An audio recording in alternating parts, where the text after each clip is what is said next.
68페이지 주택건설이에요. 자, 1번의 주택건설 사업자, 그 사업자 등은 여기서부터는 이제 사업주체라고 불러죠.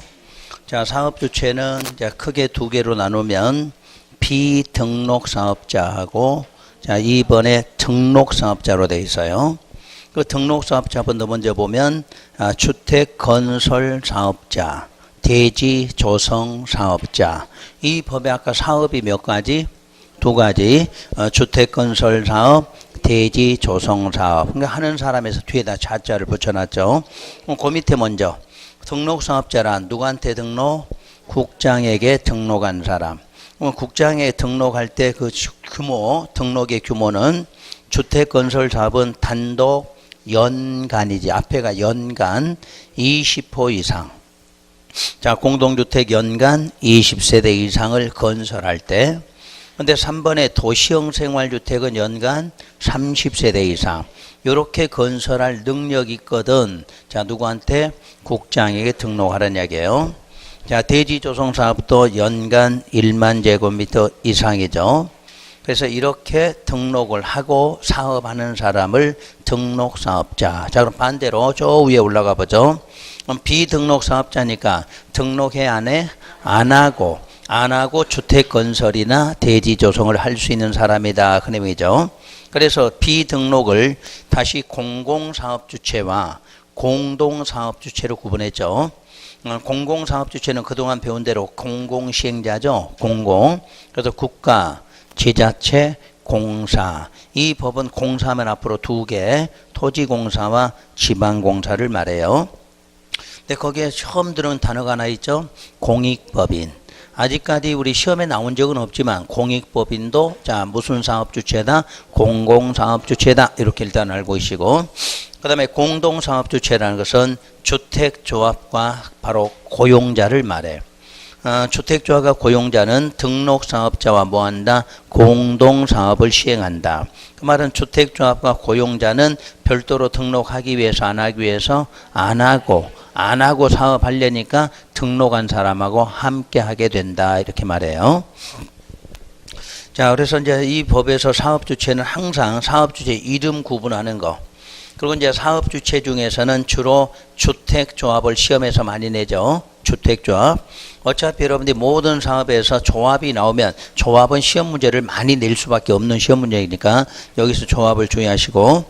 자, 다시 등록으로 내려오면 2번의 등록기준.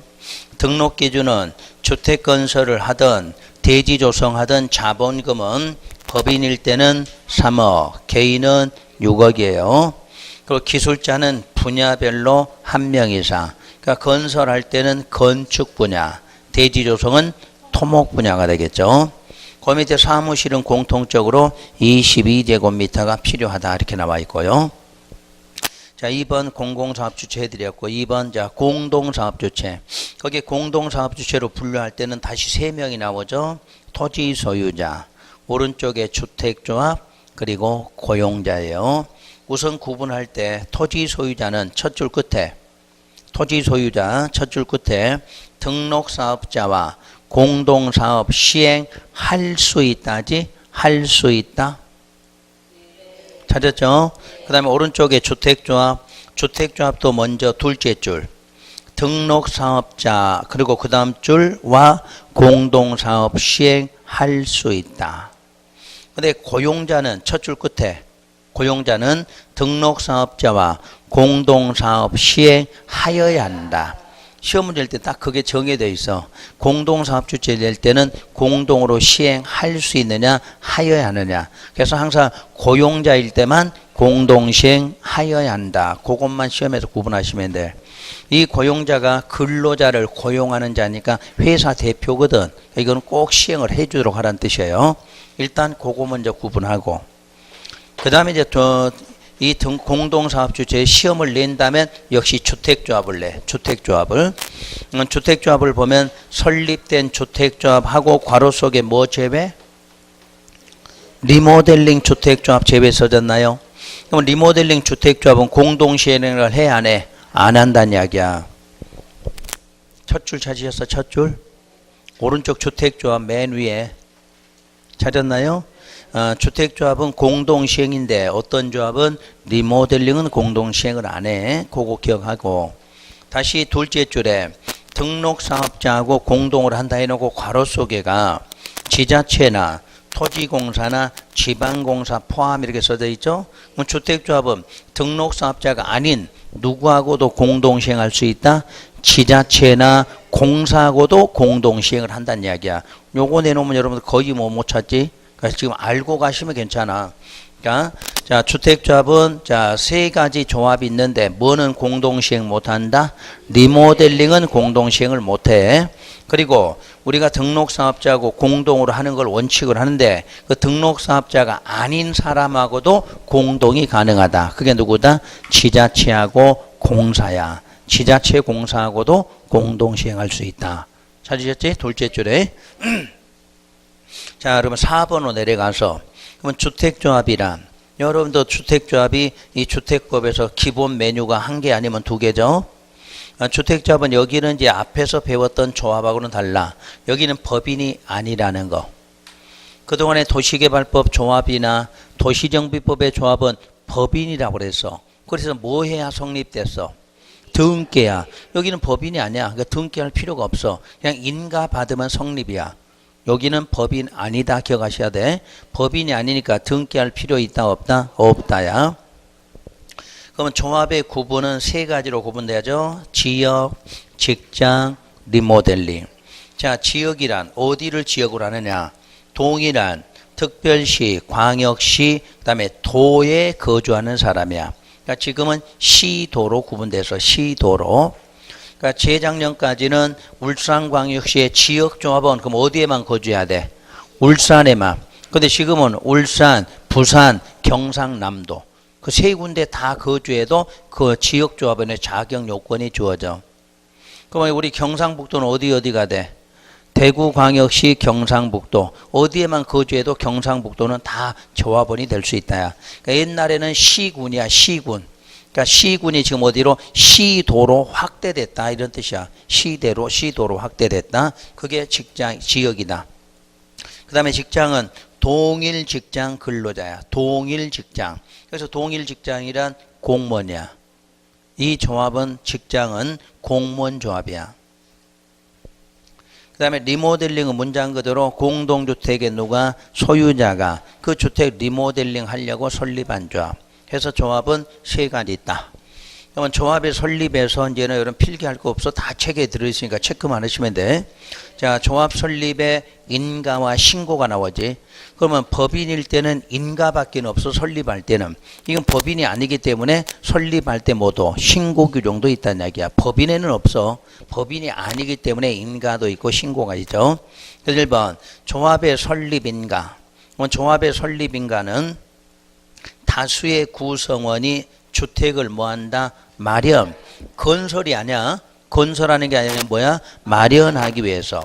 또 하나는 리모델링 하기 위해서 조합을 설립하고자 할 때에는 그 줄 끝에 관할 시장 등에게 뭐 인가받아야 돼. 또 인가받은 내용 변경한다, 해산할 때도 똑같이 인가 필요하죠. 그때 이제 인가를 받을 수 있는 조합이 3개가 되겠죠. 그래서 2번은 지역하고 직장 따로 해놨고 3번은 리모델링을 따로 해놔서 그래서 지역과 직장은 설립인가 받으려면 그 대지 80% 이상에 해당하는 토지 무슨권 사용권을 확보해야 돼.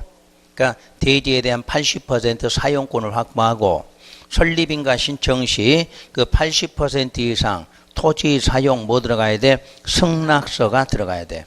사용했다는 서류로 넣어주라는 이야기야. 80 이상 승낙서가 제출돼야 돼.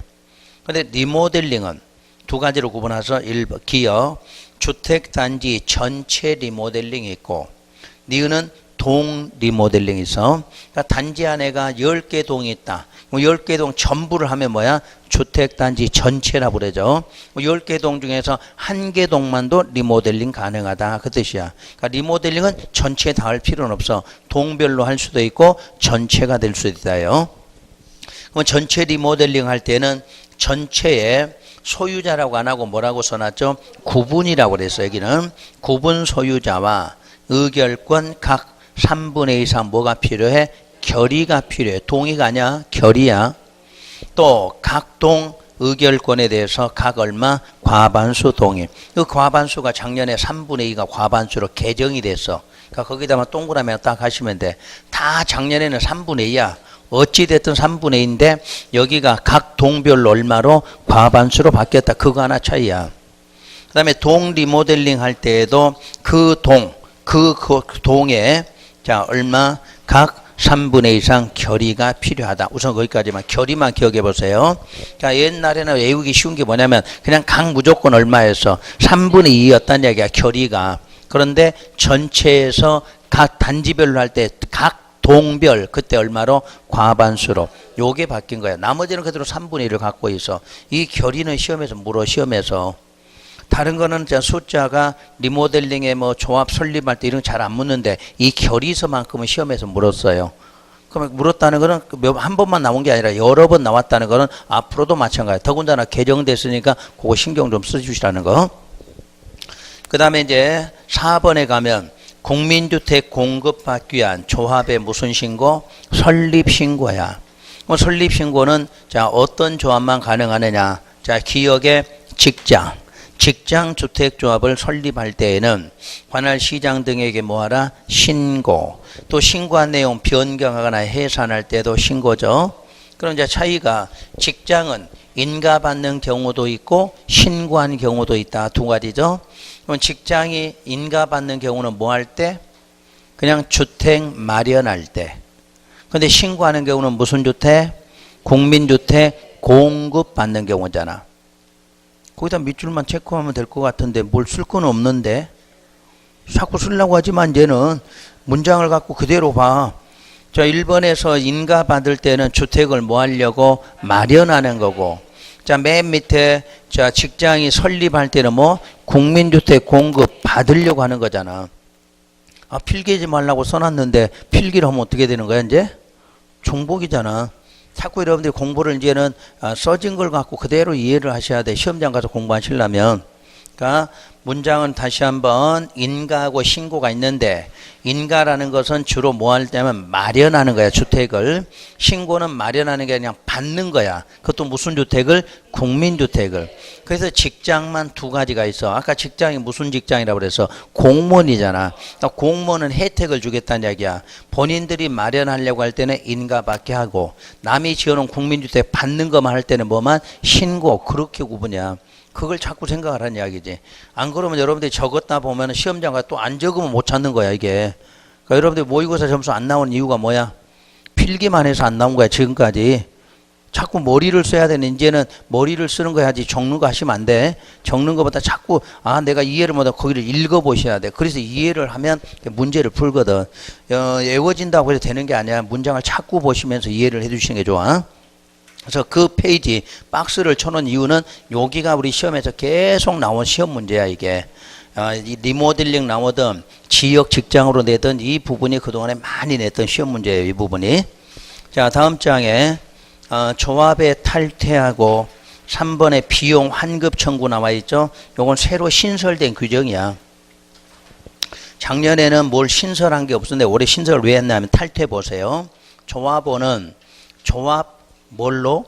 규약으로 정하는 바에 따라 조합의 탈퇴 의사를 알리고 탈퇴할 수 있다. 그동안 우리 조합은 정관이라고 그랬잖아. 근데 여기는 왜 규약이야? 법인이 아니니까. 법인이 아니니까 개개인으로 본다는 이야기야. 개개인으로. 그럼 뭐 소유자 개념이니까 뭐야? 규약이지. 다른 거는 다 정관인데 여기는 조합 규약 이렇게 나왔다는 이야기야. 그 말은 이거는 법인이 아니라 개개인의 개념으로 보니까 규약으로 본다는 이야기예요. 그래서 탈퇴할 수 있고.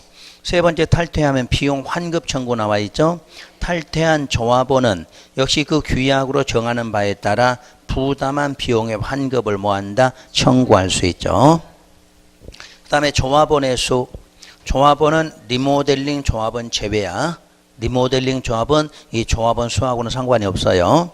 그 예정 세대수 50% 이상, 50% 이상의 조합원으로 구성하되 조합원은 20인 이상이어야 한다 이렇게 나와 있죠. 그러니까 최소가 얼마?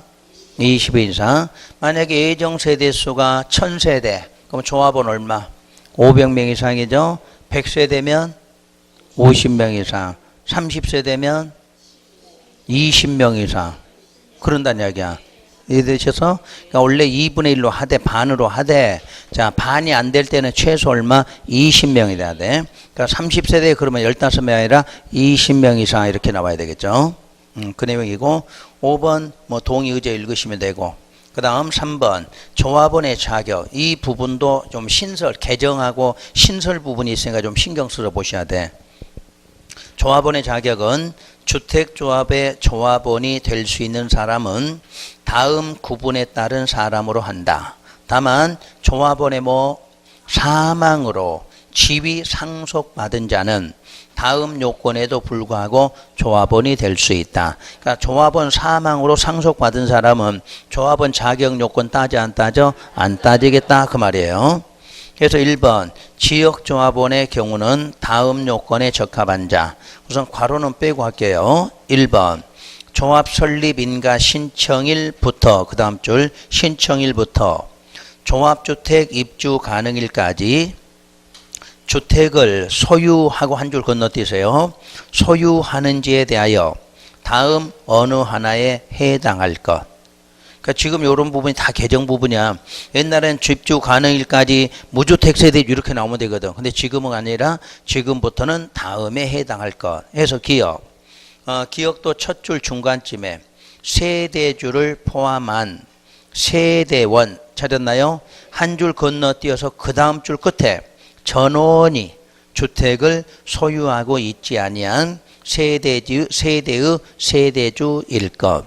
그 괄호 속은 실무야. 괄호 속은 실무. 그러니까 그런 거는 공부할 때는 그렇게 안 보셔도 돼. 그럼 이게 뭐가 개정됐냐면 그때는 그냥 무주택자야. 무주택자. 지금 뭐야? 무주택 세대주라는 개념으로 바뀌었다는 이야기야. 자, 세대주를 포함한 세대원 전원이 주택을 소유하고 있지 아니한 세대의 누구? 세대주일 것 그랬잖아. 그러니까 무주택 세대주란 뜻이야. 작년까지는 그냥 무주택자야. 무주택자. 그러니까 누구나 가능해. 근데 지금은 세대에서 몇 사람만, 한 사람만 한다는 이야기야. 무주택 세대주로. 그러니까 그 개념이 바뀌었다는 거야. 그 다음에 니은에 첫 줄 또 중간쯤에 보면 세대주를 포함한 세대원 중 한 명에 한정하여 85 이하의 주택 한 채를 소유한 세대의 또 누구? 세대주일 것. 그러니까 지금은 세대원 중 무조건 한 명만 얼마? 85야. 전에는 그냥 신청한 사람만 무주택이면 됐거든. 또 그 사람만 85 이하를 갖고 있으면 돼. 근데 지금은 세대 중에서 한 명만이 그걸 가질 수 있다는 거. 그 다음에 이번에 자 거기 시도에 몇 개월 이상? 6개월 이상만 거주하면 돼. 그러니까 경상남도, 부산광역시, 울산광역시의 조합원이 되고자 하면 그 세 군데 중에 한 군데에 얼마만 6개월만 거주하면 된다. 이렇게 바뀌었죠. 그 다음에 2번 직장. 직장에서 동그라미 1번 위 반달가로 1번에 동그라미 1에 해당하는 자일 것. 동그라미 1이 뭘까 아까? 무주택 세대주. 됐나요? 세대원 전원이 무주택이어야 된다는 거. 세대원 중에 또 한 명만 얼마? 85이짜리 갖고 그런 기준에 맞아야 된다는 뜻이에요. 그런데 괄호 속 잘 보셔야 돼. 다만 국민주택을 공급받기 위한 직장주택조합의 경우는 그 문자 반드시 누구야 돼? 무주택 세대주로 한정한다. 그러니까 국민주택 공급받는 경우는 85짜리를 갖고 있으면 안 돼. 무조건 무주택 세대주여야 된다. 자, 그리고 2번에 보면 조합 설립인가 신청일 현재 동일한 특광 시군 안에 소재하는 동일한 국가기관, 지자체, 법인에 근무하는 자. 자, 동일한 국가기관, 지자체, 법인에 근무하는 게 누구야? 공무원이라는 얘기지, 공무원. 그 다음에 리모델링 조합의 경우는 다음에 해당돼요. 리모델링은. 자, 그런데 그 둘째 줄에 수인의 공유 나왔나요? 공유 나오면 그 중에 몇 인? 1인. 어느 법률이든 공유는 1인만을 조합원으로 봐요. 첫째, 사업계획 승인 얻어 건설한 공동주택의 소유자. 이번에 복리시설을 함께 리모델링 하는 경우 복리시설의 소유자. 이게 누구죠? 상가, 상가도 동시에 리모델링 들어가면 그 상가 소유자도 리모델링의 조합원이 된다는 이야기예요. 3번에 건축법에 의한 건축 허가를 받아 분양 목적으로, 그러니까 건축법에서 허가받아 분양 목적으로 건설한 공동주택의 소유자와 또 그 건물 중에 공동주택 외의 시설의 소유자도 리모델링 할 때 조합원이 될 수 있다요. 여기는 반드시 그 공동주택에 두고 소유자로 돼 있어야 돼. 4번은 한번 읽으시면 되겠고, 특히 이제 올해 주의할 거 5번 조합원 모집. 이 조합원 모집이 전체로 신설이 됐죠. 옛날 거는 다 없어졌고 지금 새로 신설된 부분이에요. 자, 조합원 모집의 1번. 조합원 모집 신고 및 공개 모집이란 지역이나 특히 어디? 직장. 지역과 직장은 설립인가를 받거나 인가받은 내용을 변경하기 위해서 자, 밑줄 뭐를 모집? 조합원 모집할 때에는 관할 시장 등에게 뭐부터? 신고부터 해야 돼. 조합원 모집은 신고부터 해야 돼. 그리고 공개 모집 방법으로 조합원을 모집해야 된다. 무슨 방법? 공개 모집 방법이야. 공개 모집. 옛날에 선착순이거든. 선착순. 지금은 무조건 공개 모집으로 돼 있어. 그 대신에 이번에 자, 재모집 시 뭐로 한다? 선착순 방법이야. 즉 공개 모집 이후에 조합원의 사망, 자격상실 탈퇴 등으로 뭐가 발생? 결혼이 생겨서 충원하거나 아니면 미달된 조합원을 재모집할 때는 뭐 없이도 신고 없이도 바로 선착순 방법으로 모집할 수 있다야. 그러니까 작년까지는 그냥 선착순 그랬어 지금. 근데 지금은 공개 모집은 뭐야? 한꺼번에 받아서 추천 방식을 쓰겠다 그런 개념이야. 공개 모집이라는. 그러니까 단어는 공개 모집이야. 다른 거 쓰지 말고 이해만 하지 또 쓰지 마. 공개 모집이라고 그러면 시험에는 공개 모집 나오지 다른 말은 안 나와. 그러니까 다시 한번 조합원 맨 처음 모집하려면 뭐부터 해야 돼? 신고하고 공개 모집 들어가. 근데 사망으로 충원하는 경우나 미달돼서 재모집할 때는 뭐 없이 신고 없이 그때가 뭐야? 선착순. 그때는 선착순. 자, 3번, 4번은 참고로 보시면 되겠고. 자, 6번으로 내려와서 조합원 교체 신규 가입. 조합원 교체 신규 가입. 역시 무슨 조합? 지역, 직장. 리모델링에 해당 없어 지금. 자, 지역과 직장은 설립인가 받은 후에는 조합원의 구성원을 교체하거나 신규 가입할 수가 없다더라. 근데 예외로 1번 조합원의 수가 주택건설 예정세대수를 초과하지 않는 범위. 자, 거기다 밑줄 할까요? 예정세대수 초과하지 않는 범위 내에서 시장에게 추가 모집 뭐를 얻은 경우? 승인 얻은 경우. 거기까지가 하나야. 예정세대수 초과하지 않는 범위 내에서 시장한테 추가 모집 승인 얻은 경우.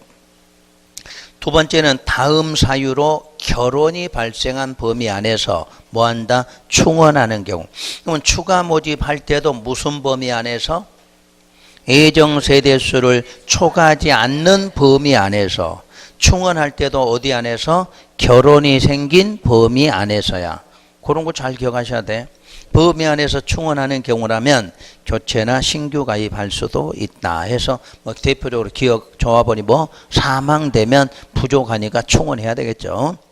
자, 다음 장 보시면 그 동그라미 2번, 3번이 요 근래 시험에 많이 나와 있죠. 요 근래 시험에. 자, 2번 조합원으로 추가 모집되는 자 또 충원되는 자의 조합원의 밑줄 자격 요건 충족 여부의 판단.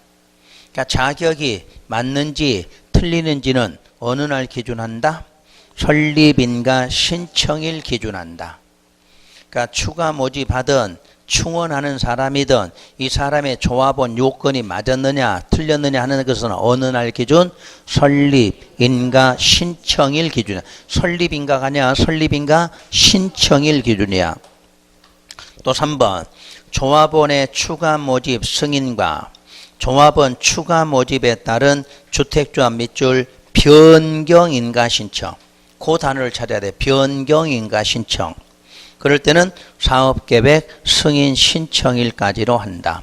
주로 여기는 뭐 하는 거야? 추가 추가하는 거야. 추가할 때 그 사람의 변경 인가 신청은 사업계획 승인 신청일까지로 한다. 그다음에 7번에 업무 대행이 새로 신설됐다고 그랬죠. 업무 대행은 특히 주택조합 리모델링 제외하고 주택조합 및 그 조합원의 구성원은 조합원 가입알선 등 주택조합 업무를 다음에 해당하는 자에게만 대행하도록 하여야 한다. 그래서 1번 등록사업자, 특히 2번 누구? 종계업자. 지금까지는 불법으로 했던 거 정식으로 대행해서 합법적으로 하게 만들었다. 여러분 관련된 규정이니까 한번 참고로 읽어두시면 되고. 그 다음에 조합 임원의 결격 사유. 1번 임원의 결격 사유는 다른 법률하고 거의 비슷비슷해.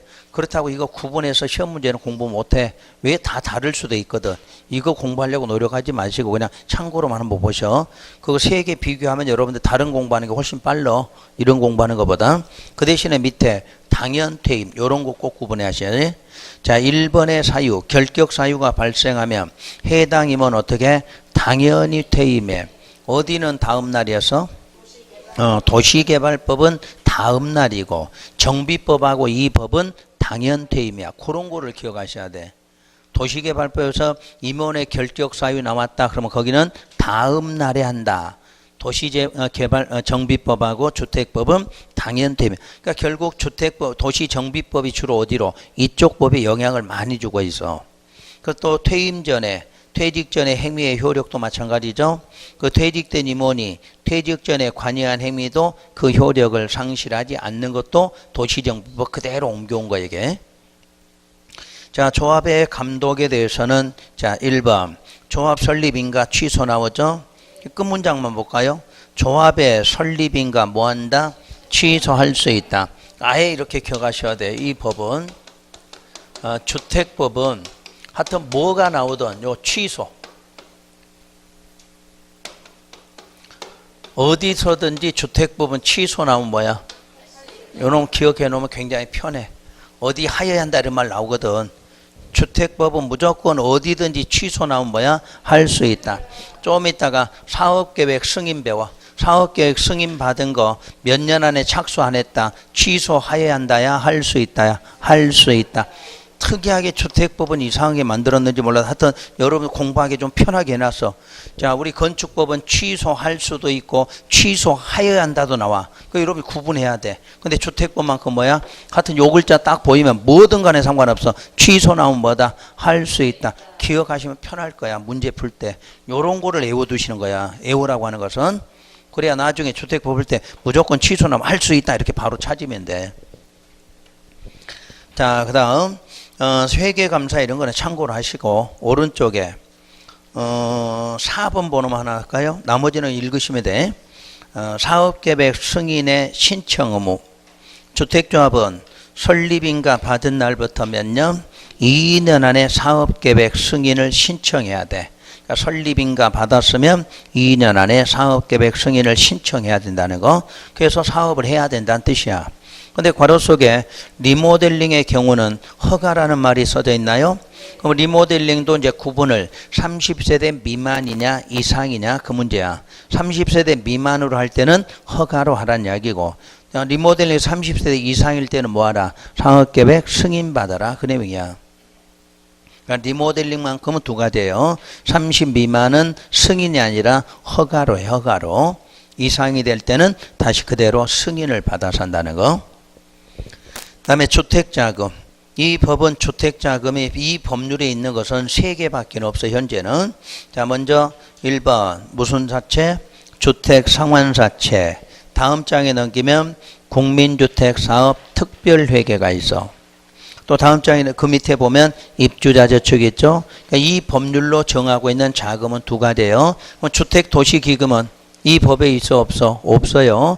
주택도시기금법에 별도로 명시가 되어 있기 때문에 여러분들은 이 법으로 배울 수 있는 자금은 몇 가지다? 3가지다. 그렇게 이름 정도 먼저 아시는 게 좋고. 그럼 주택상환사채란 1번 발행자는 누구냐? 한국토지공사와 등록사업자야. 한국토지공사와 등록사업자.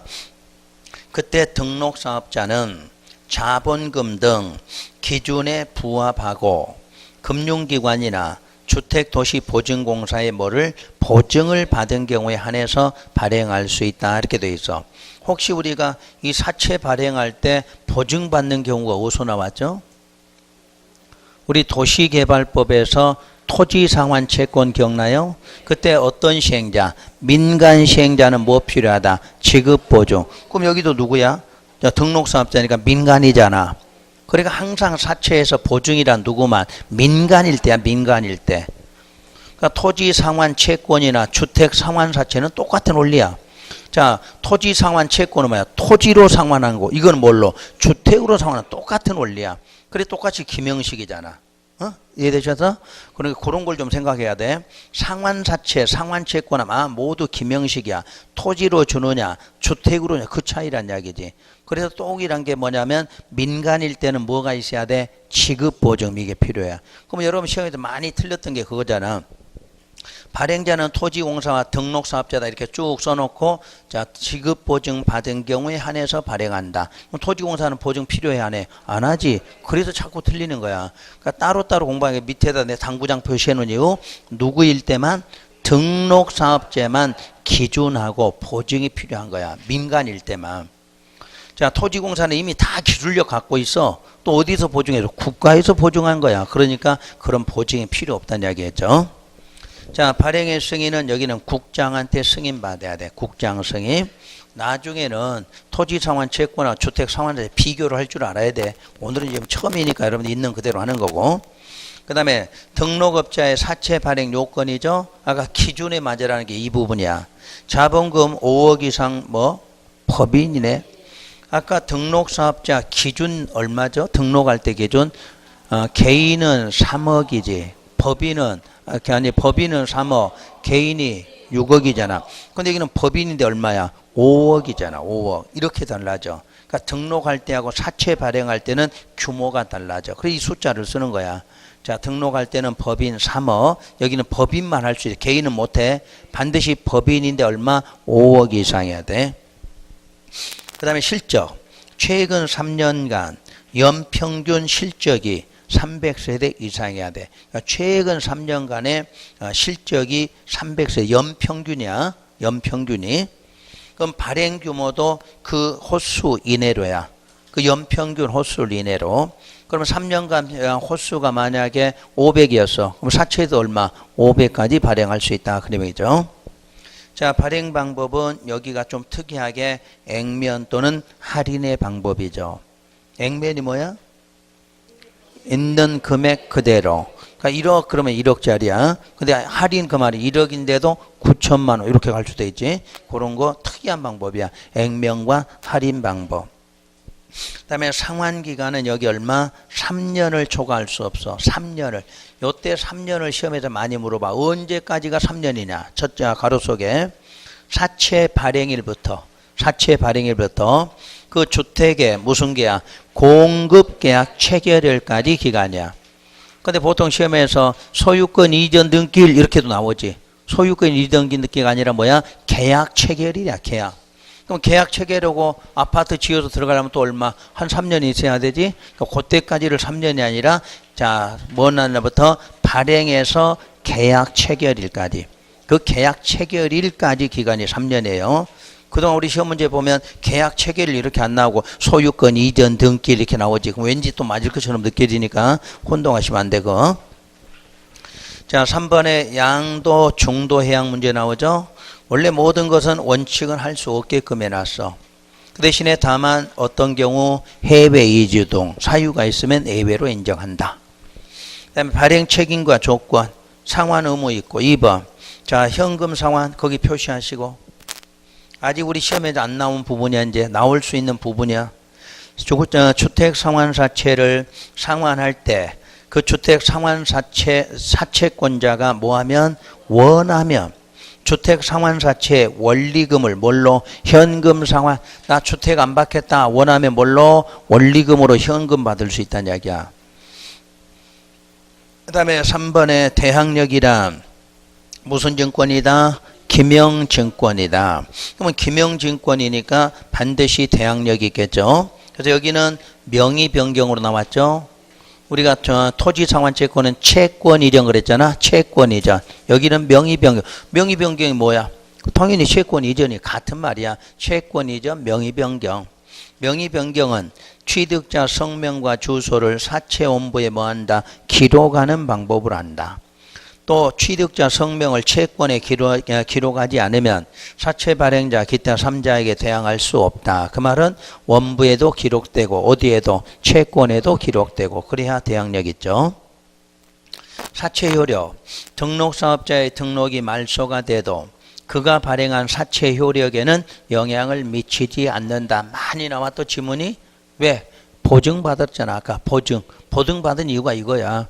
그러니까 등록사업자는 개인이다 보니까 어떤 문제로 말소가 돼서 문제가 생기면 그 자체에는 문제가 생기겠지. 그러니까 뭘 받아라? 보증 받아놓으면 그런 문제가 안 생기겠다는 뜻이겠죠. 자, 상법 적용. 주택 상환사채 발행에 관해서 이 법 외에는 상법 중 사채 발행에 관한 규정을 적용한다 이렇게 나왔어. 앞으로 적용한다, 다른 법률을 준용한다 이 말이 나오면 이 법이 우선이야, 다른 법률이 우선이야? 이 법 우선이야. 항상 이 법이 우선인데 없으면 다른 법을 적용한다, 준용한다 이렇게 나와. 근데 우리 요 시험에만도 상법이 우선하여 적용한다 이렇게 나오잖아. 그런 말 없어. 항상 공법은 뭐가? 공법 자체가 우선인데 없는 경우에 한해서는 다른 법을 준용한다, 뭐 다른 법률을 적용한다 이렇게 나오지. 그러면 수용하면 이 법이 우선이야? 자, 우리 토지보상법이 우선이야? 이 법이지. 이 법에 없을 때 무슨 법? 토지보상법. 하나 더. 매도 청구하면 이 법이 우선이야? 집합건물법이 우선이야? 그렇지. 이 법. 이 법이지. 근데 없으면 전부 무슨 법? 집합건물. 그러니까 이 법은 무조건 공법이 우선이야. 어떤 것이든 여기에 없었을 때는 다른 법을 적용한다. 이런 식으로 나와요. 그렇게 이해를 해주시면 돼. 특히 수용하고 매도 청구 이런 것들 많이 나오잖아요. 시험에서. 그 다음 2번 국민주택사업 특별회계 나오죠. 그럼 우리 특별회계 하면 어디서 한번 배우셨지? 특별회계는 세 가지 공통사항이 있다고 그래서 어디에 설치한다?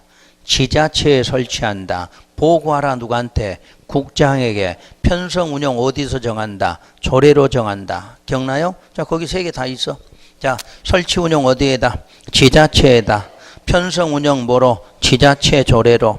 자, 보고하라 누구한테? 국장에게. 이게 특별회계 공통사항이야. 앞에 이름만 쓰면 돼. 국민주택 사업은 무슨 사업 하려고? 국민주택 사업 하려고. 그럼 우리 지난번에 도시개발 특별회계 배운 거야. 도시개발 특별회계. 그럼 무슨 사업 하려고? 도시개발 사업하는 특별회계. 이렇게 돼 있어. 그러니까 특별회계는 어차피 시험 문제 다른 거 없어. 세 군데, 세 가지. 어디에 설치? 지자체. 그 다음에 편성 운용하면 지자체 조례로. 보고 그러면 지자체니까 누구한테? 국장에게. 이렇게 세 개 단계 찾으시면 돼. 그 다음에 입주자 저축은 자 바로 2번만. 입주자 저축이란 현재 국민주택과 민영주택을 동시에 받을 수 있는 것이 뭐다? 주택, 청약, 종합저축이죠. 옛날에는 3개가 더 있었죠. 청약, 저축. 또 적네. 또 적으려고. 적지 말고 그냥 들어. 없어졌잖아. 옛날에 여러분들이 대부분 아파트 들어갈 때 할 때는 청약저축 아니면 청약예금, 부금이야. 근데 그걸 전부 합해서 뭐로? 청약 종합저축으로 바꿨다는 이야기야. 그러니까 이놈 하나만 가입하면 국민주택도 받고 뭐도 민영주택도 받을 수 있게 이제 한 개로 통합됐다 그 뜻이에요. 거기까지만 알고 계시면 돼. 그리고 이제 세부적 기준은 맨 끝 3번 끝에 어디에 있어? 국토부령으로 정한다. 이게 뭐야? 국토부령 정한다는 게 주택 공급에 관한 규칙으로 한다 그 말이잖아. 아까 기억나요? 건설할 때 건설의 기준 나온 뭐야? 대통령령. 공급 문제는 무조건 국토부령. 그건 뭐야? 주택 공급에 관한 규칙으로 따로 정해. 그런 거는 시험 안 나와도 빨리 이해하시는 게 좋아. 그래, 이 법에 없는 거는 안 해도 돼. 그 뜻이. 벌써 나오긴 나와. 간혹가다 주택공유나 규칙이 나온 적은 있지 시험에서. 근데 그거 공부할 수는 없어. 왜냐하면 이 주택법보다 더 넓은데. 그러니까 그걸 공부할 수가 없어. 나올지 안 나올지도 모르는 법을 할 수는 없다는 이야기야. 나오면 어떻게 해야 돼? 그렇지 상식으로 맞추던가 어떻게 하는 방법밖에 없어. 그냥 우리 주택건설 기준 생각해봐. 이거보다 훨씬 높잖아. 아파트 1000세대 관리사무소 몇 제곱미터 이런 거 나올 때 맞아 못 맞아? 못 맞잖아. 그러니까 그런 거는 딱 빼고 아까 이름만. 자, 건설 기준 하면 무슨 령? 대통령령. 공급할 때는 무슨 령? 국토부령. 그렇게만 기억을. 그것만 알아도 연관이 되거든 이게. 그러니까 공부하시는 방법이에요 그게. 자, 그러면 여기까지 하고 시간이 자 건설 사업 시행은 조금 쉬었다가 들어가도록 할게요.